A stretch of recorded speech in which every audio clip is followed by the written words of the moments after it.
Good morning and welcome to the Unitarian Universalist Society of Schenectady. Today is Sunday, July 19th.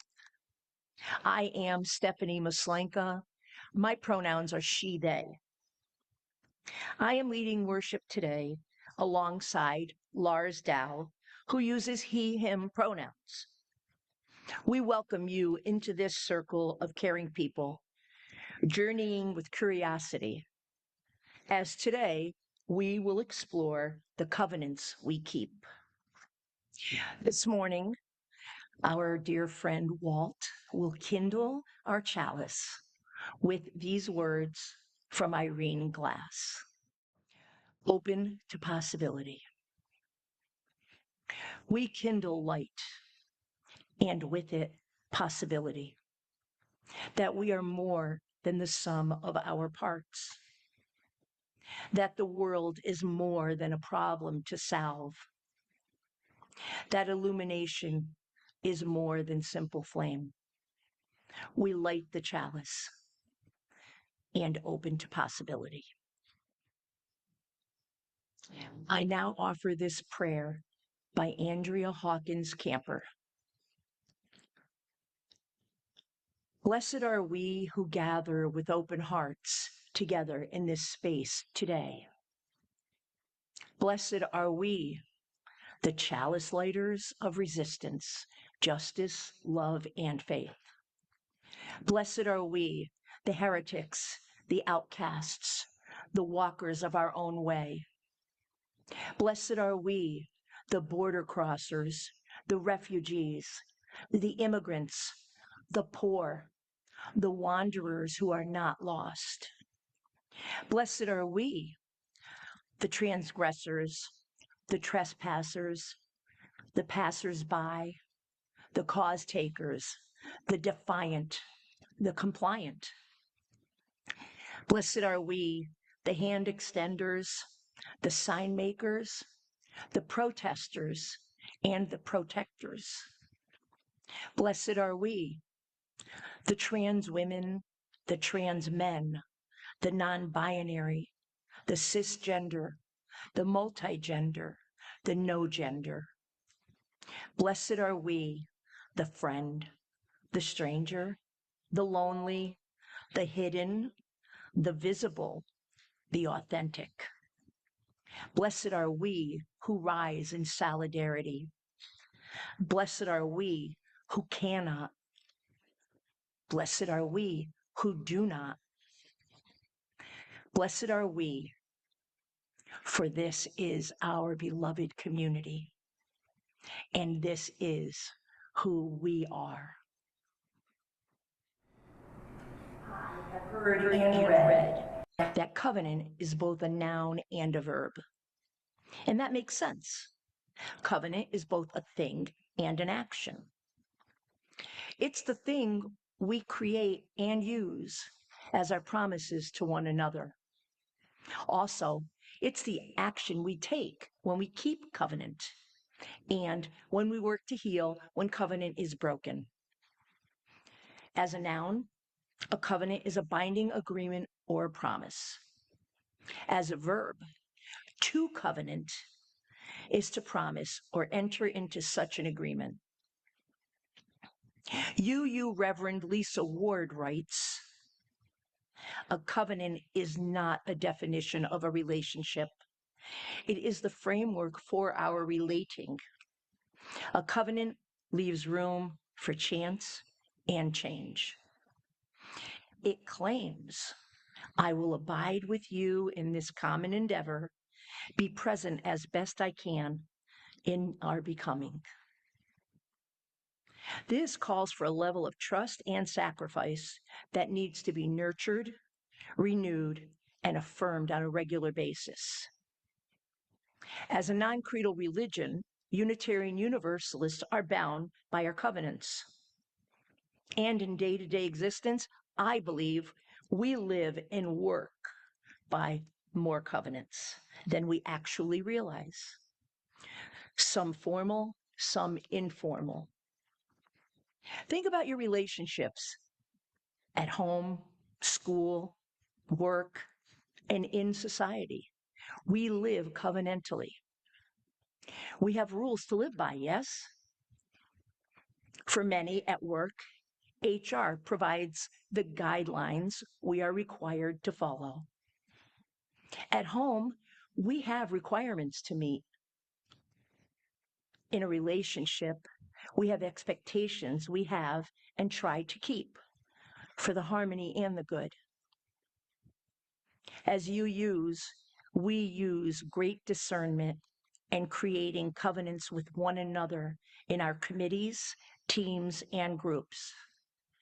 Many of the covenants look similar, but it's important to create covenants by and for the individuals involved. For example, every year your board of trustees meets over the summer for retreat. We work on the goals for the year, open questions, etc. We also use the time to get to know each other and help us work together with cohesion, learning different ways we each tick. Every year during retreat, the board creates a new covenant, blank slate. What promises do we want to keep? What will help us, guide us to the work ahead with love at the center? There may be many aspects of the new covenant that resemble years past covenants, but it's important that the members of the board create together the promises that we want to hold for each other and this congregation in the present time. A covenant is not a list of rules, not a list of rules passed on, but a guide and hopes for what will help shape the work ahead. How much have you already changed in this lifetime?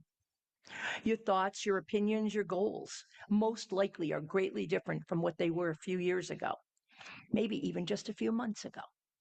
For some, just as well, we all grow and change over time, and our covenants should too. Reverend Ward goes on to say, a covenant is a dance of co-creation, keeping in step with one another in the flow of our lives. A covenant seeks harmony and a shared voice. Sometimes we may arrive at a unison, but it's not required. A covenant gives authority to shared intention. A covenant invites relationship. A covenant relies on the treasures of shared truth. The overall trust within covenant is in the truth, capital T, she says. Something which no one person can fully see, yet something with which each and every person can come to know. In glimpses, in another story, in epiphanies. Truth is ever changing in our seeking to understand because of our limited perspectives. We grow into a deeper sense of the meaning of all things when we take our journey seriously with full heart and mind. The courage within the covenant is in the acceptance and celebration of life, with all the challenges, pain, ironies, and joys. And the sacrifice within covenant is in the letting go of dogma, assumptions, of control, and giving over to a greater wisdom, which comes to us in bits and pieces. The task of covenant is to take responsibility for the freedom we espouse. We know that we are interconnected, and what we do creates ripples of hope or despair, of affirmation or negation. What we do with and for one another is powerful and beyond our imagining. My first introductions to covenants came when I was in the religious education program at this congregation. Every year, at the start of the year, my RE class came up with a covenant together and changed it when needed. When I was little, I thought a covenant as just another list of rules to follow, established by my teachers. But as I got older, I realized it wasn't just a set of rules. It was something much bigger, a set of promises that we all make to each other.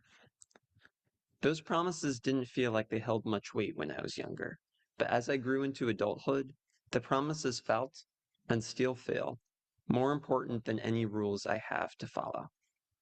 That's because unlike rules that are dictated by an authority figure, covenants are created by a community together. As you can probably expect, when my classmates and I were little, the classroom teachers played a pretty big role in creating the covenants at the time. But by the time we were in senior youth group, it felt like the youth were much more in charge, which added extra weight to those promises. When I was in senior youth, I became active in events called cons. Cons are UU youth gatherings where members of youth groups across the state would come together and enjoy each other's company in a safe space. They were governed by a body called YAC, the Youth Adult Committee. As the name implies, YAC was led by youth with a couple of adult advisors and a UUA staff member.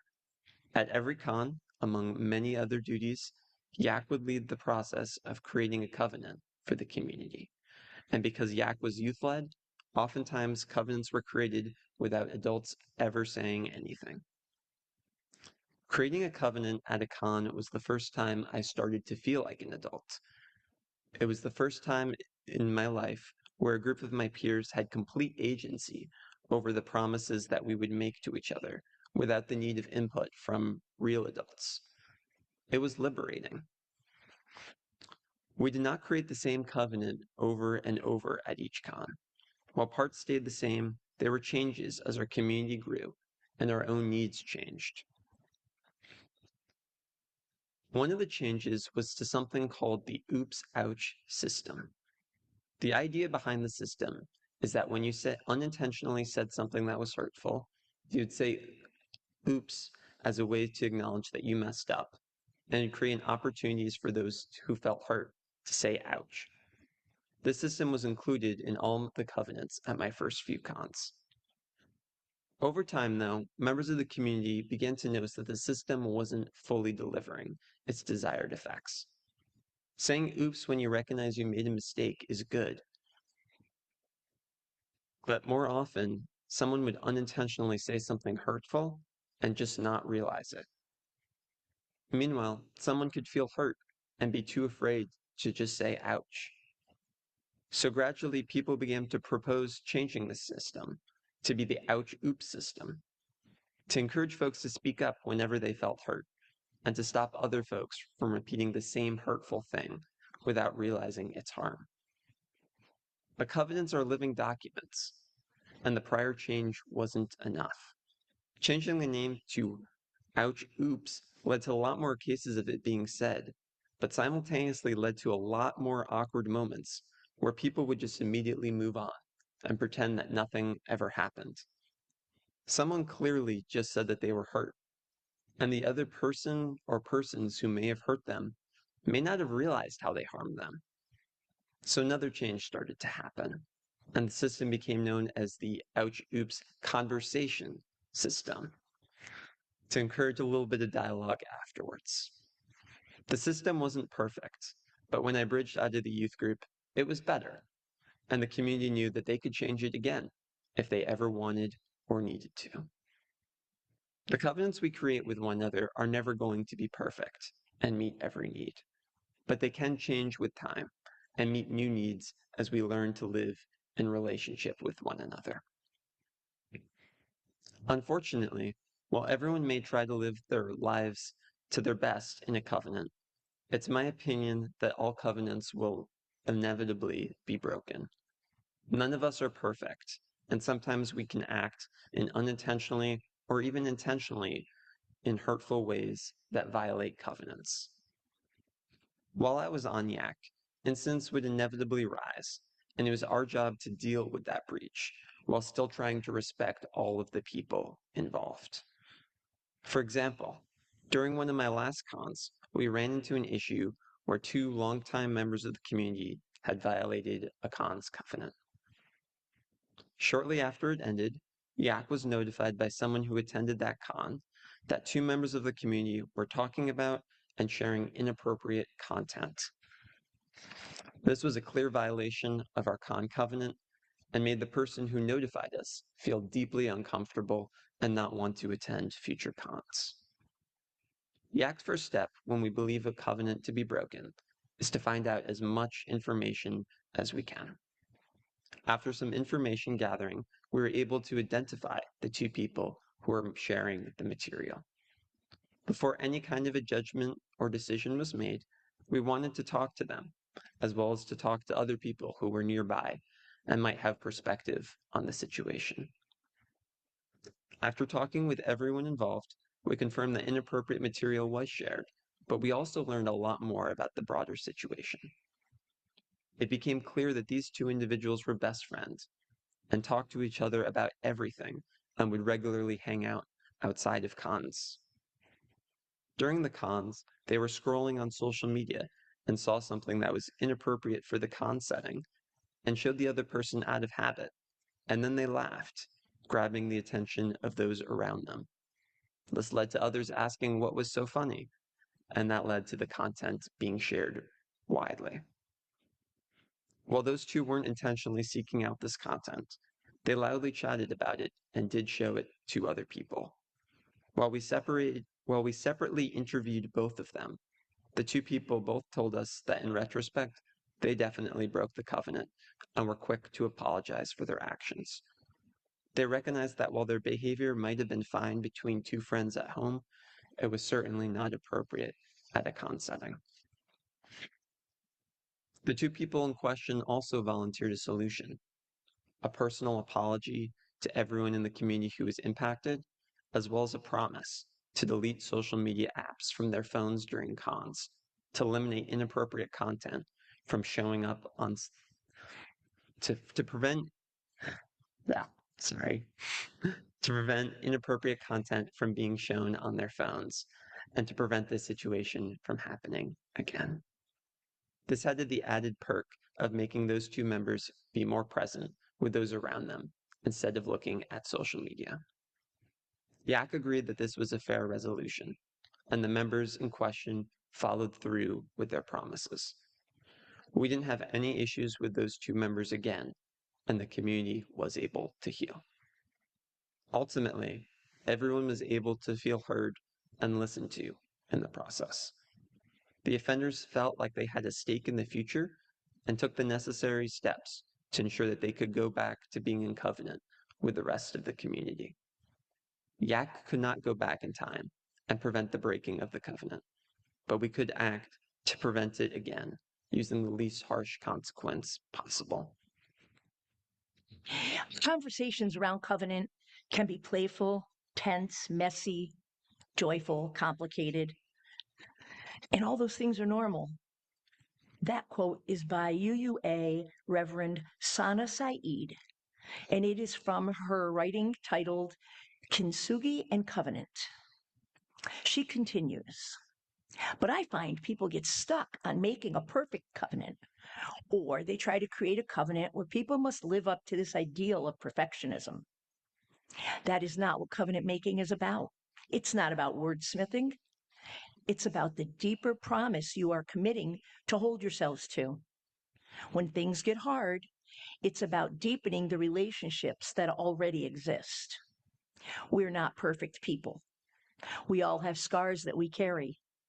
We carry joys too, but all at the same time. Intersecting with that joy can be sorrow, fear, shame, and brokenness. A covenant needs to hold all the complexity we bring as humans into these spaces. When I think about covenant making, she says, I think about kintsugi. Kintsugi is a Japanese practice of repairing broken pottery, which cracks are filled with gold paint, highlighting the shapes of the cracks. The golden traced shapes of the flaws add to the beauty of the piece. The process often makes me think of the ways we deal with our own brokenness in life, the grief we carry when things are broken, and the ways we heal or even mend the mistakes we made that lead to the brokenness. Author Laura Casely writes in her article, Broken Plates Get a New Meaning with Kintsugi. Behind kintsugi is a spiritual philosophy, wabi sabi, or the embracing of imperfection. A much used, well worn object, for example, is considered beautiful for its history or for how useful it's been. The cracks signify an event in the life of this bowl, the way a scar or a laugh line might signify and remind us of an event in a person's life. The cracks in a dish are considered something to celebrate, not something to hide. It reminds us that the things we think are flaws, like scars, blemishes, and wrinkles, or other signs of our own wear and tear, are actually signs of our unique growth and stories. She says, Kintsugi taught me to enter co creating covenants humbly, knowing we will make mistakes, while we will aspire to stay right in relationship. There will be times we will break covenant or the promises we make. Think of covenants like a broken chalice, and think of the work of repairing the covenant as gluing those pieces back together, using intentional practice, knowing you must hold still for some time until the pieces stick together and can hold themselves up without support. For me, Casely continues, that's what it's like entering conversations after breaking a promise. Covenants require us to lean into the difficult conversations, confront the shame, fear that may be hindering us, and perhaps have some supportive people there to help us to enter back into right relationship. After some time, when the glue dries and the pieces of the chalice are holding themselves up, we then trace the cracks of the once broken chalice with gold, symbolizing the ways we renewed our promises and deepened our relationships. As a result, our covenants become more rare, beautiful, and storied than the original. Jalaluddin Rumi, a Muslim philosopher, poet, and saint, once said, "The wound is the place where the light enters you." I can remember like it just happened when someone had to share with me that I had broken covenant with them. I made what I thought at the time was an inclusive comment on the gender of those present in a small adult education group I attended. When next we gathered, I was told that my comment, as casual as it may have been to me, excluded them and made them uncomfortable, that I had misgendered them. I was devastated that I had caused that harm. It was a painful and pain-filled, uncomfortable time for me. But all I kept thinking was the pain I had left them with. The times over the past weeks they had revisited my broken promise and what they must have felt holding on to that brokenness. What it took for them to come back to that moment weeks later and authentically tell me how I had broken covenant, what that was like for them, and not knowing what I might say when they gave it back to me to hear, take in, and respond. What courage they had to return to that and give me the gift of learning and the opportunity to help heal the relationship with trust. Maya Mingus speaks to this in her blog post, Dreaming Accountability. Accountability wasn't scary. Take a breath and let that sink in for a second. What if accountability wasn't scary? It will never be easy or comfortable. But what if it wasn't scary? What if our own accountability wasn't something we ran from, but something we ran towards and desired, appreciated, held as sacred? What if we cherished opportunities to take up accountability as precious opportunities to practice liberation, to practice love, to practice the kinds of people and elders to be and souls we want to be, to practice that which can only be practiced in real time? After all, we can only practice courage when we are afraid. We can only practice taking accountability when we have wronged or harmed or hurt. If accountability is a skill we value, then we must make room and make commitments to practice it ourselves each day, each week, each year. We can start small and build our skills from there. We can start with our everyday relationships and those closest to us, our families, our friends, our partners, our coworkers, the earth. Sometimes when we break promises, we break each other's hearts. When I heard that person share with me that I had caused them harm, I felt broken too. Was it intentional? No, absolutely not. Did it matter? No, absolutely not. I helped create and committed to a covenant, and I broke it, causing harm to another. At the time, I felt embarrassed and ashamed. I know there would have been a time in my life I would have actually been upset with that person for telling me I had caused harm. Certainly, there was a time I would have never repeated that story to any of you. With humility then and now, I was able to offer, I was able to accept, offer repair, and over time, forgive myself as my now very good friend forgave me. Omid Safi, a contemporary Muslim Sufi poet and philosopher, says in speaking to Kintsugi, I wonder what it would be like to live knowing that our own hearts are like these cracked, illuminated, and healed dishes. We see what was once broken and is now healed. Maya Mingus went on to say, so friends, think of what it would be like living and knowing that covenants you have committed to are like a cracked, illuminated, healed dish, covered in gold and cracks, highlighting the beauty of the ways we come back together into our beloved community. May that thought give us hope and ground us in resilience, knowing we can do the work of liberation rigorously if it means we can all be free. Champions in Covenant by Greg Rowland.